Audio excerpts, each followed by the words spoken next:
जय श्री कृष्णा भक्तों। तो आज मैं आप सभी को सुनाने जा रही हूँ भक्त मार्कंडेय की अद्भुत भक्ति कथा। तो भक्तों, इस कथा को अंत तक जरूर सुनिएगा।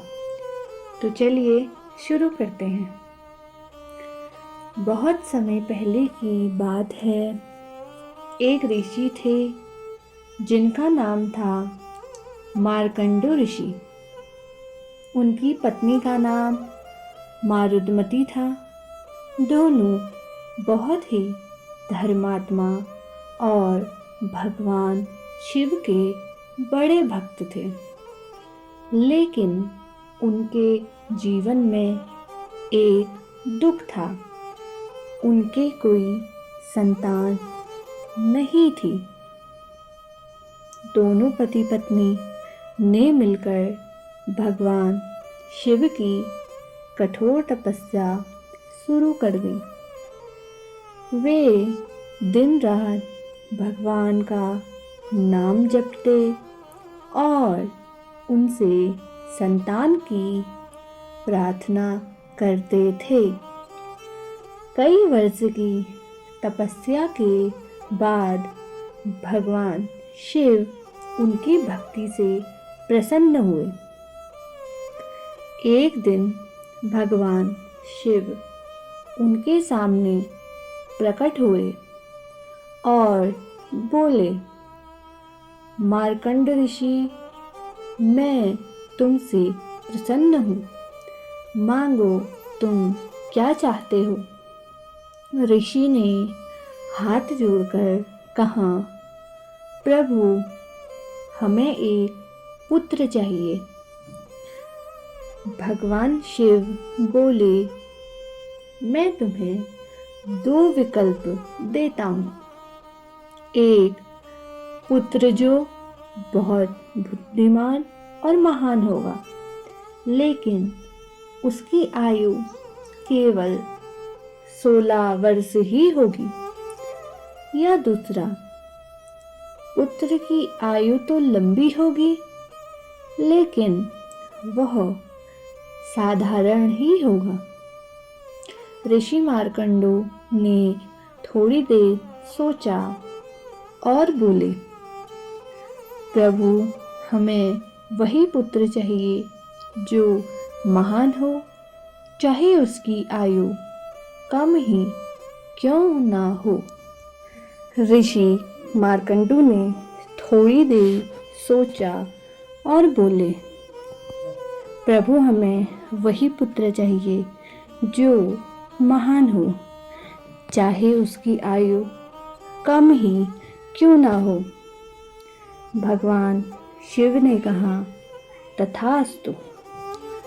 कुछ समय बाद उनके घर एक पुत्र का जन्म हुआ। उसका नाम रखा गया मार्कंडेय। मार्कंडेय बचपन से ही बहुत बुद्धिमान और शांत स्वभाव का था। जैसे जैसे वह बड़ा हुआ, उसकी भक्ति भी बढ़ती गई। वह रोज भगवान शिव की पूजा करता, मंत्र जपता और ध्यान करता। लेकिन उसके माता पिता हमेशा चिंतित रहते थे, क्योंकि उन्हें पता था कि उनके पुत्र की आयु केवल 16 वर्ष की ही है। एक दिन मार्कंडेय ने अपने माता पिता को दुखी देखा और कारण पूछा। पहले तो उन्होंने कुछ नहीं बताया, लेकिन जब मार्कंडेय ने बार बार पूछा तो उन्होंने सच्चाई बता ही दी। यह सुनकर मार्कंडेय बिल्कुल भी नहीं घबराया। उसने शांत स्वर में कहा, माता पिता, अगर मेरी आयु कम है तो मैं अपना हर पल भगवान शिव की ही भक्ति में लगाऊंगा। उस दिन से मार्कंडेय ने और भी अधिक भगवान शिव की भक्ति शुरू कर दी। वह दिन रात भगवान शिव का नाम जपता और उनकी पूजा करता। धीरे धीरे वह दिन भी पास आने लगे जब उसकी आयु पूरी होने वाली थी और वह 16 वर्ष का होने वाला था। और एक दिन ऐसा आया जब मार्कंडेय 16 वर्ष का हो गया। वह दिन था जब उसकी आयु समाप्त होने वाली थी। सुबह का समय था। मार्कंडेय ने स्नान किया और पहले से भी अधिक भक्ति भाव से भगवान शिव की पूजा करने लगा। उसने शिवलिंग के सामने बैठकर आंखें बंद कर ली और गहरे ध्यान में डूब गया। उसके माता पिता दूर खड़े रो रहे थे। उन्हें पता था कि आज उनका पुत्र उनसे दूर हो जाएगा, लेकिन मार्कंडेय अब भी बिल्कुल शांत था। उसके चेहरे पर कोई डर नहीं था, कोई घबराहट नहीं थी, सिर्फ भक्ति थी, वह भी भगवान शिव की। उसी समय मृत्यु के देवता यम प्रकट हुए। वे अपने भैंसे पर सवार होकर आए और उनके हाथ में पाश यानी कि फंदा था। यमराज ने गंभीर आवाज में कहा, मार्कंडेय, तुम्हारी आयु पूरी हो चुकी है। अब तुम्हें मेरे साथ चलना होगा। लेकिन मार्कंडेय अपनी भक्ति में ही लीन था। उसने आंखें तक नहीं खोली। वह और जोर से भगवान शिव का जाप करने लगा। ओम नमः शिवाय, ओम नमः शिवाय, ओम नमः शिवाय। यमराज ने फिर कहा, यह तो प्रकृति का नियम है, कोई भी इससे बच नहीं सकता। जो इस संसार में आया है उसको यह संसार छोड़कर जाना ही पड़ेगा। लेकिन मार्कंडेय ने कुछ नहीं कहा। अब यमराज ने अपना पाश फेंका ताकि उसकी आत्मा को पकड़ सके। जैसे ही पाश आगे बढ़ा, मार्कंडेय ने तुरंत शिवलिंग को कसकर पकड़ लिया। पाश जाकर शिवलिंग और मार्कंडेय दोनों को घेर लिया। जैसे ही यमराज ने पाश खींचना, एक अद्भुत घटना हुई। शिवलिंग से तेज प्रकाश निकलने लगा। पूरा वातावरण कांप उठा। धरती हिलने लगी, आकाश गरजने लगा और अचानक से शिवलिंग फट गया। उसमें से स्वयं भगवान शिव प्रकट हुए। भगवान शिव का रूप बहुत भयानक और तेजस्वी था। उनकी आँखों में क्रोध भरा था।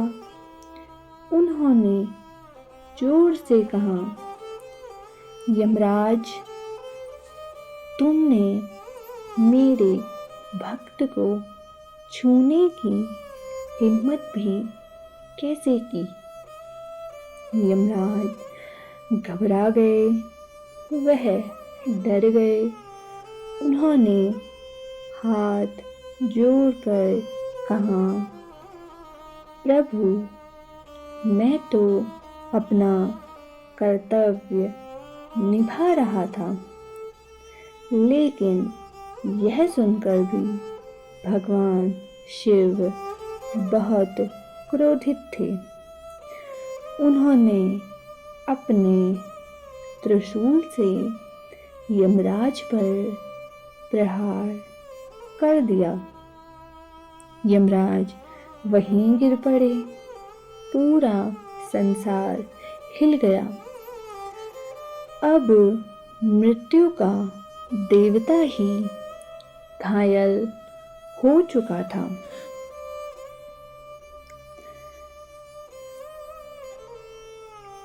अगर मृत्यु के देवता ही समाप्त हो जाए तो संसार का संतुलन बिगड़ जाएगा। पूरा वातावरण शांत हो गया, लेकिन देवताओं में हलचल सी मच गई। सभी देवता तुरंत भगवान शिव के पास पहुँचे और हाथ जोड़कर विनती करने लगे, प्रभु, कृपया शांत हो जाइए। यमराज अपना कर्तव्य निभा रहे थे। उनके बिना सृष्टि का संतुलन बिगड़ जाएगा।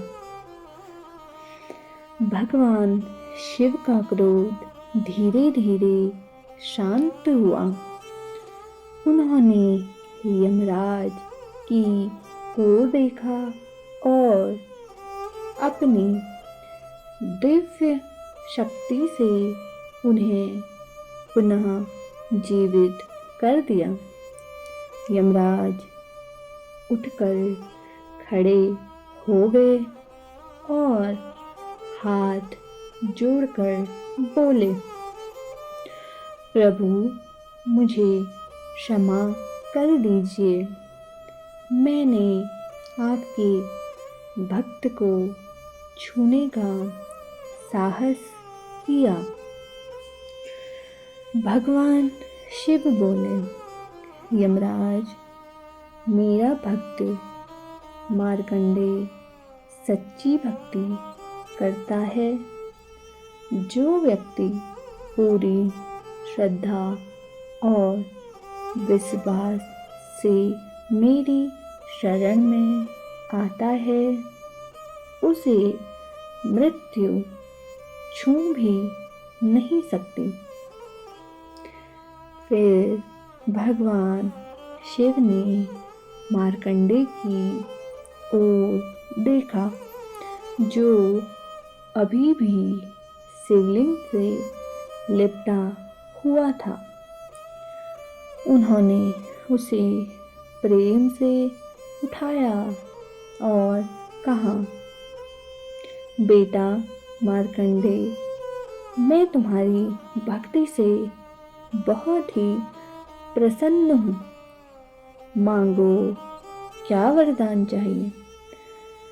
मार्कंडेय ने हाथ जोड़कर कहा, प्रभु, मुझे कुछ नहीं चाहिए, बस आपकी ही भक्ति हमेशा बनी रहे। भगवान शिव मुस्कुराए।